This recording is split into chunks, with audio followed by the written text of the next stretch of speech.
Welcome to Light and Shadow, a podcast about the complex themes presented in the horror genre.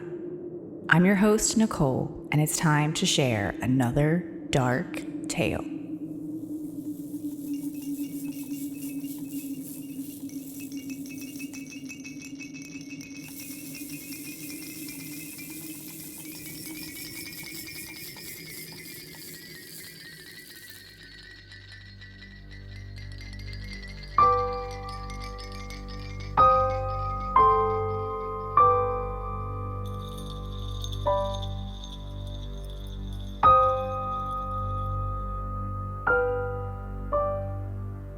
Yuletide by Mateus Macedo of Sessions X Podcast.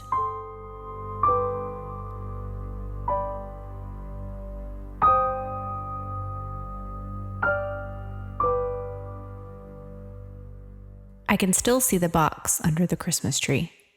It was beautifully wrapped in pink paper, a white lace bow on top. I knew I was going to get what I had asked for. I was good all year, and just to be sure, I left milk and cookies on the coffee table for Santa the night before. I tried to stay awake to catch a glimpse of him or his reindeer, but like every year, I became too tired and fell asleep.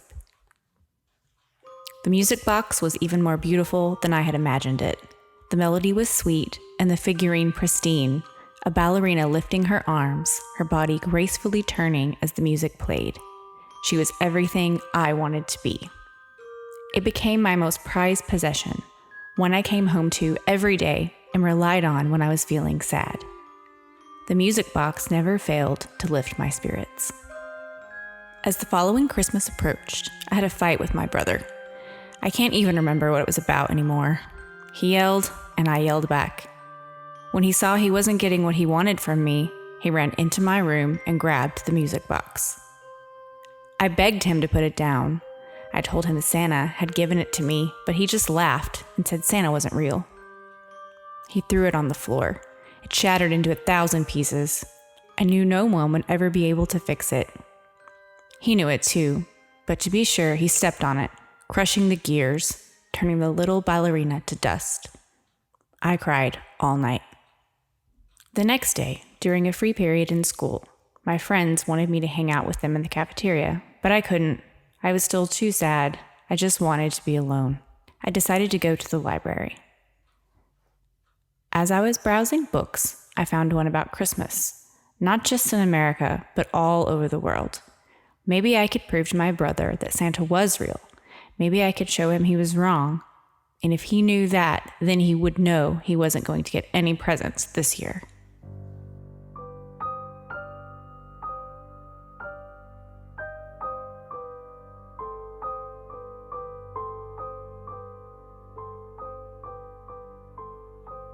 The book was old and full of stories about strange things I couldn't really understand.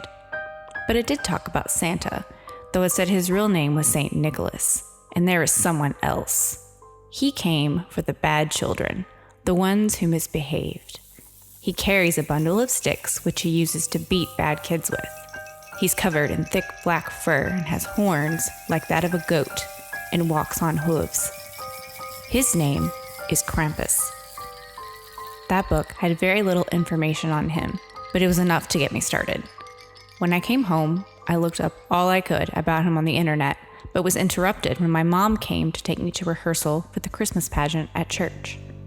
While I sang with the others, all I could think about was coming home and learning more. Krampus. His name wouldn't leave my mind.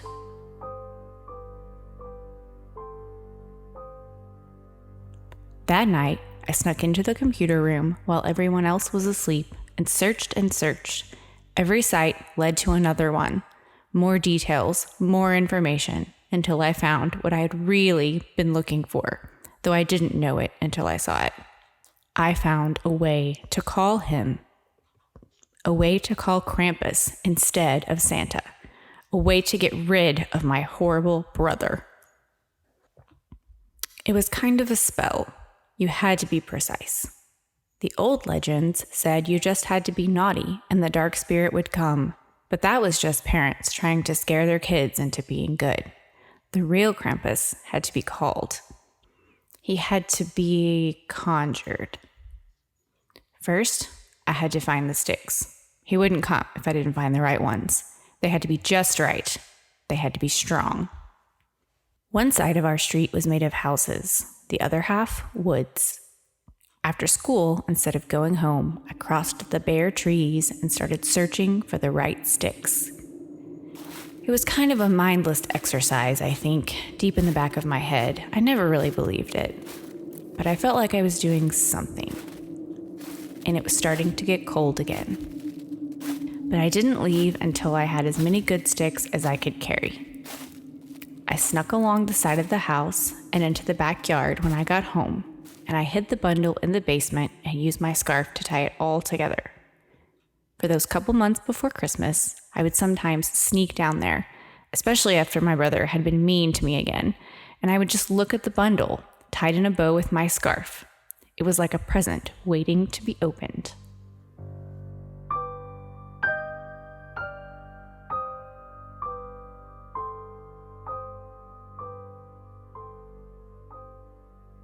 And then, before I knew it, it was here. The Advent, Christmas Eve. I had already taken the milk out days before. I put it in a glass and wrapped the cup in plastic so it wouldn't spill. Then I hid it behind the furnace. I was hoping the heat would make it spoil sooner. The milk had to be spoiled for him to show up. Same with the meat. As we were eating dinner, I cut a piece of steak from my plate and put it in my pocket. Then, like the milk, I wrapped it in plastic so it wouldn't smell and hid it behind the furnace. The plan was to get everything together once everyone had gone to sleep and place the items on the mantle above the fireplace. Except for the sticks. I was supposed to leave those in front of the door of the person I wanted Krampus to take. I was sick with worry all day. What if my parents found the milk and the meat? What if it smelled so bad they would notice all the way from upstairs? I still hadn't opened the plastic, but I had checked the milk. It had curdled. The top was covered in white chunks. It made me nauseous just to look at it. And my brother. Did I really want him gone? Maybe he wasn't that bad. Maybe I overreacted. At bedtime, I listened, making sure everyone was in their rooms for the night.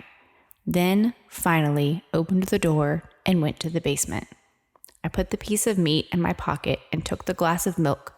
On my way up the stairs, I made the decision. I would throw it all away.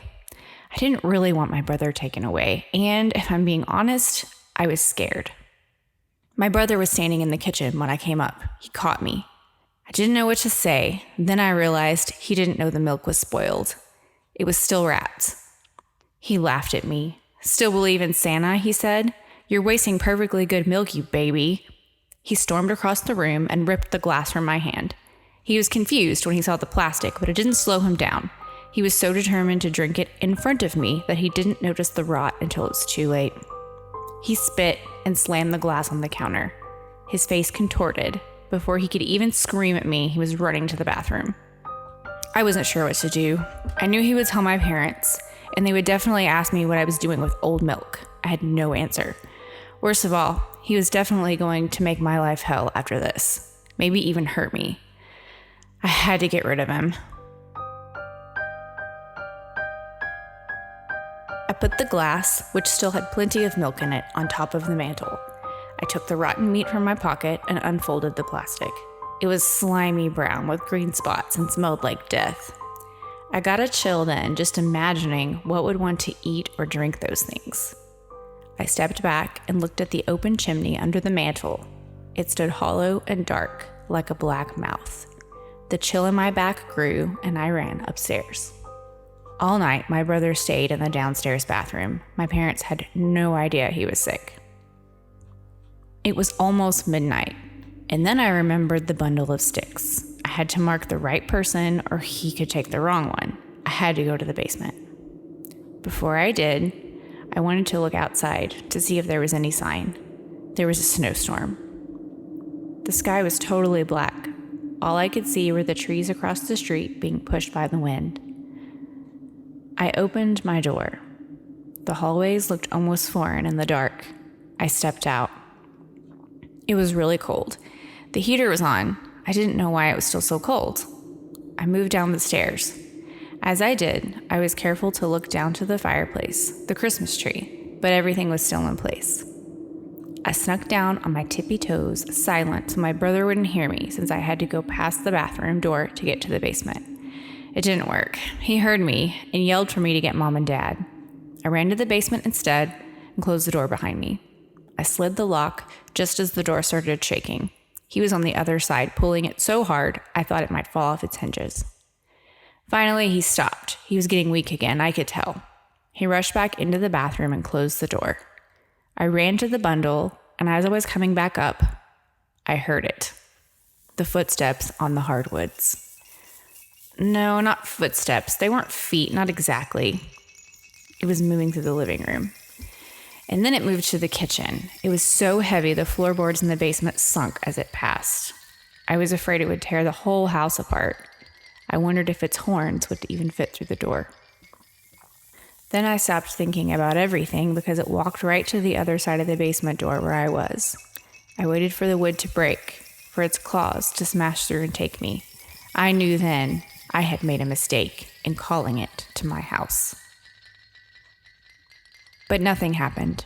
It just stood there, and then it walked away. There was silence then. It dragged on, and then my brother let out a terrible scream. I will never forget the sound of it. He screamed like whatever he saw, it was the most horrible thing he ever laid eyes on. And then, for the second time, silence. I pushed my ear to the cold wood door and listened. Something was moving or being moved. I didn't understand why my parents hadn't come down. They must have heard him, and the neighbors too, but no one came. I cracked the door open just a sliver and looked out. On the floor, there was a really big and dirty old bag. It was canvas and looked like maybe had been white 1,000,000 years ago. Now it was grimy with splotches of brown and yellow stains marking it all over, and it was full. The loose canvas went taut. Something pulled on it, something I couldn't see, dragging it out of the kitchen. I was still too scared to look. One tug at a time it pulled, dragging it across the floor until the bag was out of sight. I stayed in the basement for hours. In the morning, I crept out. The bathroom door was open. Wet streaks lined the floor from the bathroom to the fireplace. The plate of old meat was empty. The glass, too. My brother was not in his room. I went to bed. Some hours later, I woke up to my mother screaming for my brother. He was gone.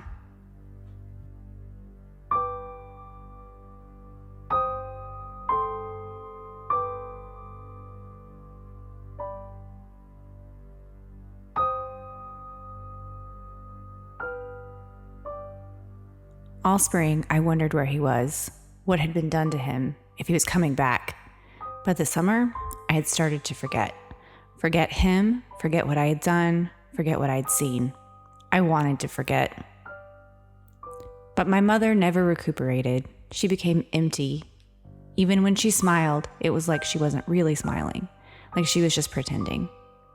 I hadn't thought about her when I called for that thing to come to our home. I was mostly just thinking of myself.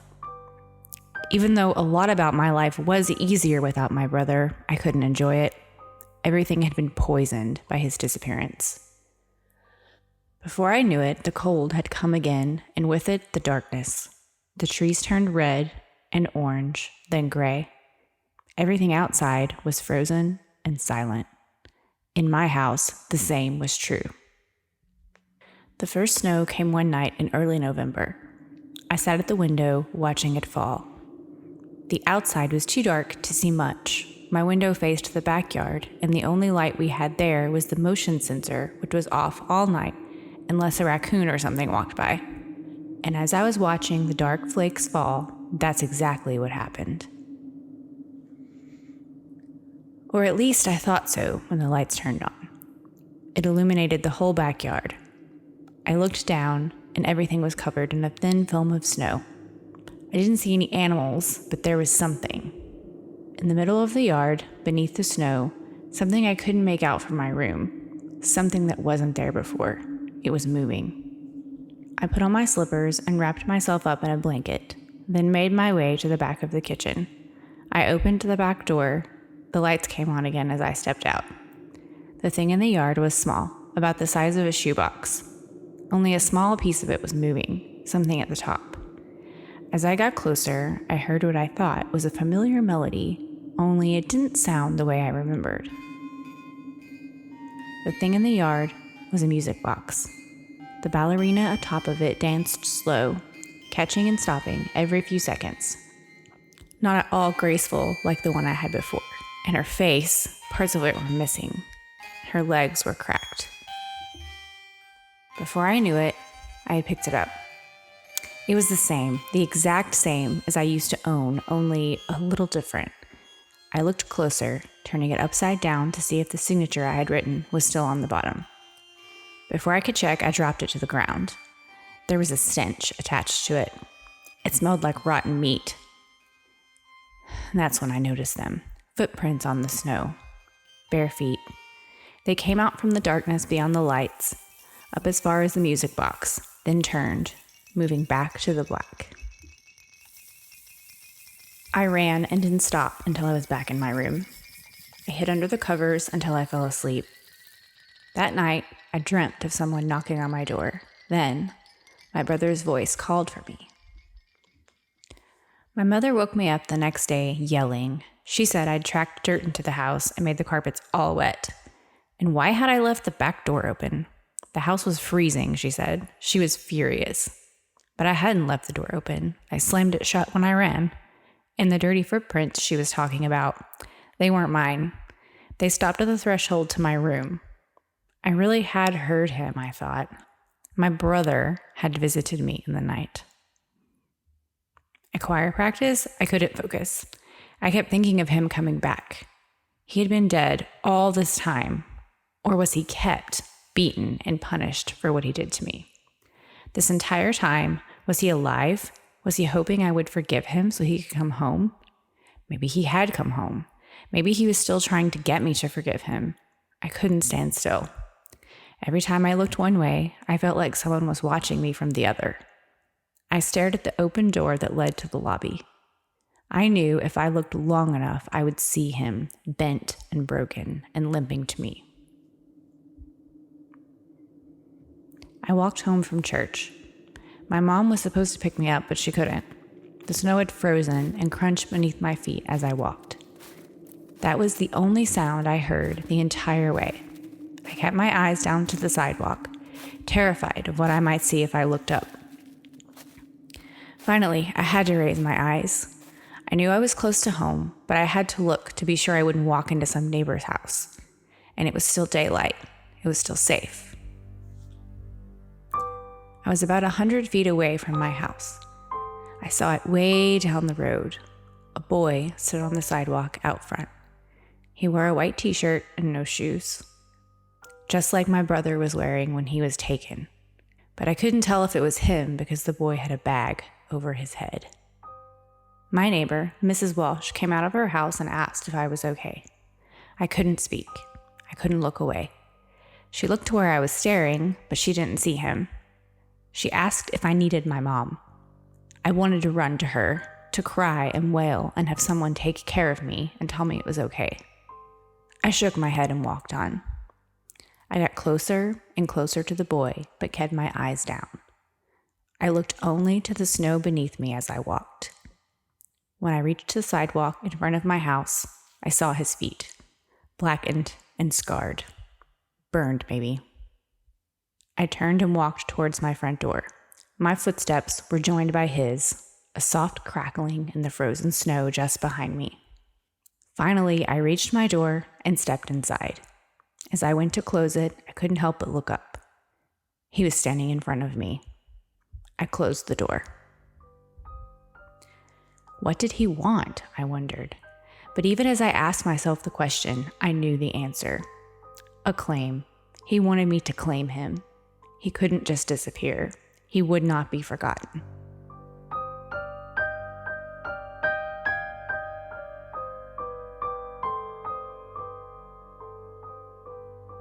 The sound woke me from a deep sleep, something shattering in the living room. I looked at the time. It was just past 3 a.m. Something else broke. I was fully awake now. I listened at the door, but the sounds had stopped. I opened the door. As I passed by my brother's room, I grabbed his old baseball bat. I had no idea what could be making those sounds. It was like someone had been ripping the house apart, and I don't know why my parents hadn't heard it. The living room was torn apart. There was fur on the floor and even some blood, and there were gashes dug into the walls. I couldn't tell what could have done that. My father found me there. I told him it was gone, whatever it was gone now. He stared at me and didn't speak for a long time.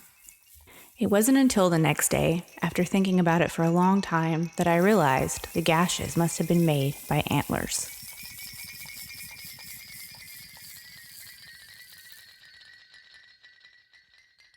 The day of the Christmas pageant finally came. I hadn't slept in I don't know how long. When I walked to school each morning, I would hear loud crackling in the woods moving alongside me as I walked on the sidewalk.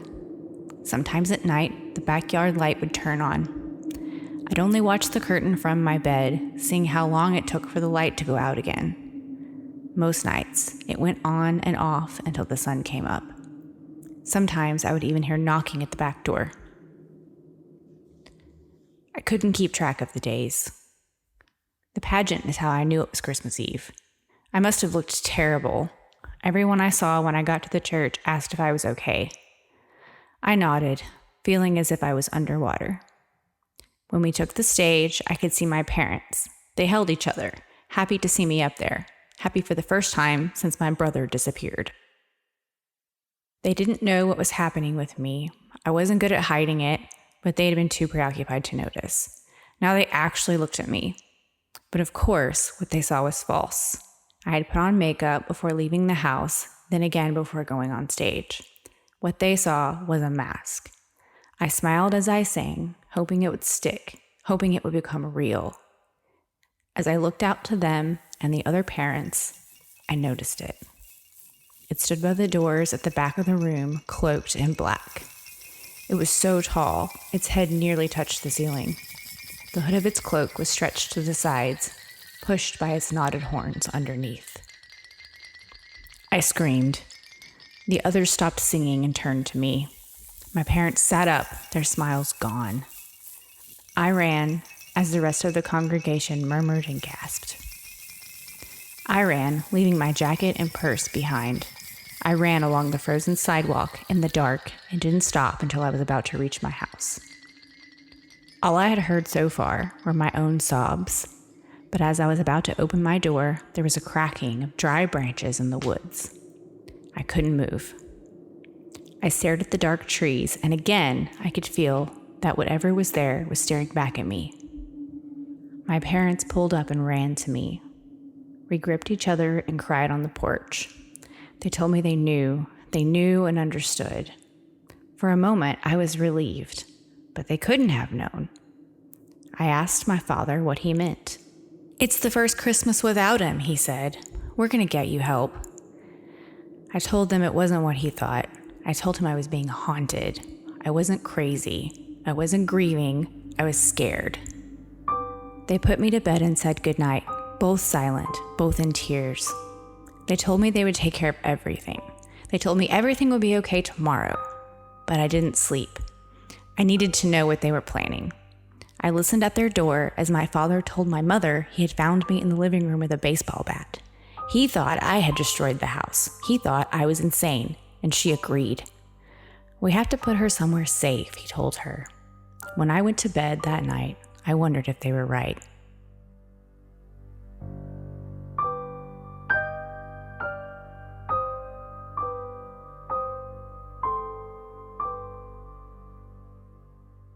My doctor tells me the same thing my father and mother did, that I just can't face what I did, so I make up this story. But I told them it was real.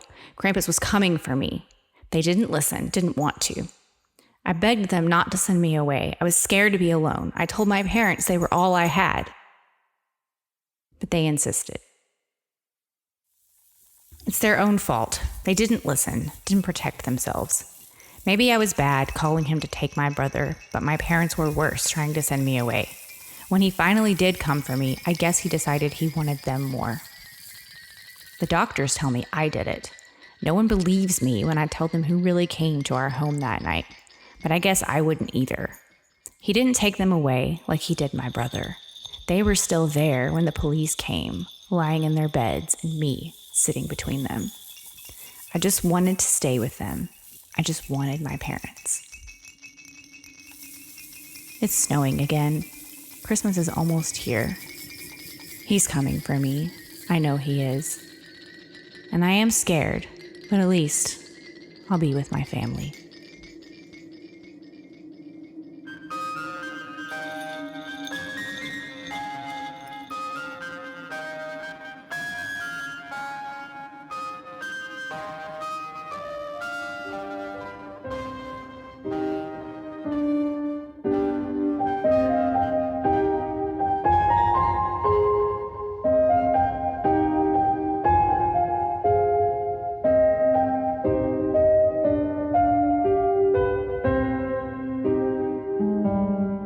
Yuletide was written by Mateus Macedo.